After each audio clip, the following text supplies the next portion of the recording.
What up, everybody? You're now tuned into Brandon's Debatable Sports Take, curated by the 21st Men. I'm your host, Brandon Lampley. And today's topic, we're talking about the National Anthem and why it should be taken out of sports. First things first, it serves no purpose there. I understand people want to be patriotic and put your hand over your heart and take your hat off and stand. But once the ball is kicked off, once the ball is bounced, you put it through the hoop, you score a touchdown, it has no impact on the game. But lately, it has become a huge distraction when it comes to sports. From people getting criticized for kneeling, getting criticized for not kneeling. You had WNBA players walk off the court during the national anthem. You had Spurs players defending their head coach, Greg Popovich, for not taking the knee. You had Jonathan Isaacs, the forward from the Orlando Magic, not take a knee. Now, well, I'll say with Jonathan, his explanation on why he didn't take a knee could have been a better explanation, because he did a sin is sin and we all fall short to the glory of God. But Jonathan, there are levels to this thing.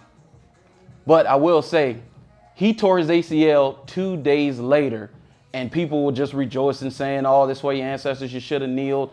I think that's piss poor.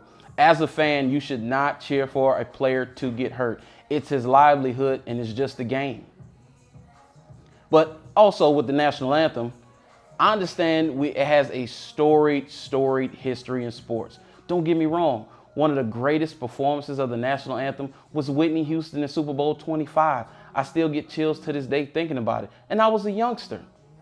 Jennifer Hudson did a great rendition of it in the Super Bowl, but also it has given us some funny moments. Think about Fergie in 2018 at the NBA All-Star game, where NBA players couldn't hold back the laughter because she did like a jazzed up rendition of it and slowed it down, and it was awful. Or you could take it to Music Soul Child, who forgot the lyrics in the middle of the song at Michael Jordan's All-American Classic game. Could you imagine what his airness was looking like once he forgot those words? I'm sure Music Soul Child has never talked to Michael Jordan since that day.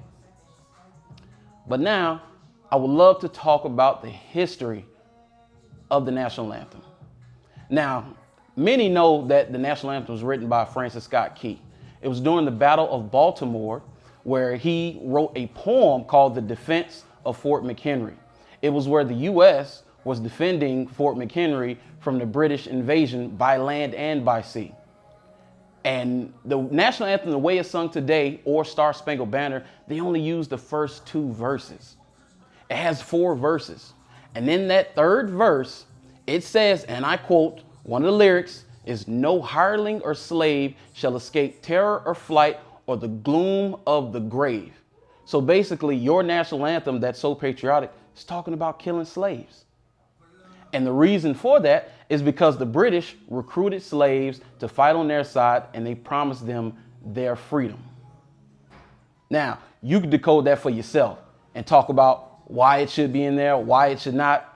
But for me, and then with those who talk about us bringing up race, like, why do you have to bring race into everything? Well, race is kind of already in everything, isn't it? So remember that.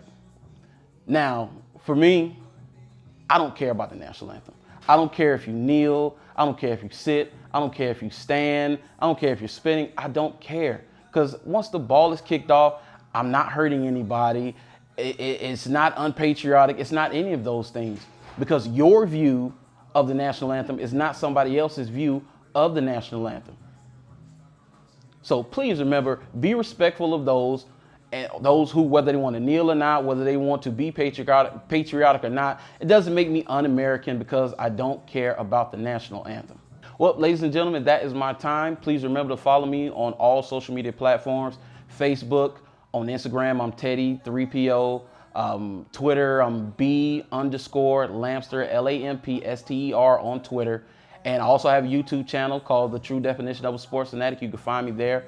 And you can tune into my podcast. I put out about 2 or 3 a month, and I talk about a myriad of topics in sports, from football to basketball to baseball. So tune in. I'm on iTunes, Spotify, Google Podcasts, Overcast, Castbox, you name it, I'm on there.